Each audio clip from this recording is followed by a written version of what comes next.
আর ব্রাহ্মণ ঠাকুর সেবায় এলেন। ব্রাহ্মণ ঠাকুর সেবা করতে এসে বলে উঠলো, যে অন্ন ব্যঞ্জনটা প্রস্তুত হয়েছে ওটাকে 4টি ভাগে ভাগ করো। বলছে তোমরা বাড়িতে 3 জন আর আমি। সে কি ঠাকুর মশাই, আমার ছেলেটাকে তো আপনার সেবায় দিয়ে দিয়েছি, আমার বাড়ি 3 জন। যে কোনো একটা ছোট্ট ছেলেকে ডেকে না নিয়ে এলে আমি সেবা করতে পারবো না। এমন সময় বলে ওঠো, ঠাকুর মশাই অপরের বাড়ির সন্তান আমি কোথায় পাবো, আর যদি না নিয়ে আসো তাহলে সেবা করছি না 4টি ভাগে।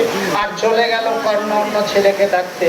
যেই না অন্য ছেলেকে ডাকতে গেল, কারণ নাম তো সে জানতো না, তাই বিষকেতু বিষকেতু বলে চিৎকার করে ডাকতে আরম্ভ করলো। আর বিষকেতু অদূর থেকে পিতাশ্রী পিতাশ্রী বলে যখন জানালেন, পিতা পুত্র 2 জনে বাড়ি ফিরছে। অদূর থেকে কর্ণ বলছে, পদ্মাবতী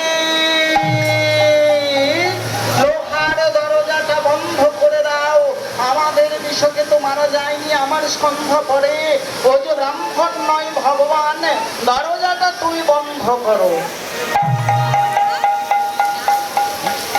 বলার সঙ্গে সঙ্গে লোহার দরজা বন্ধ করে তাকে বলা যায়। যেই না এ কথা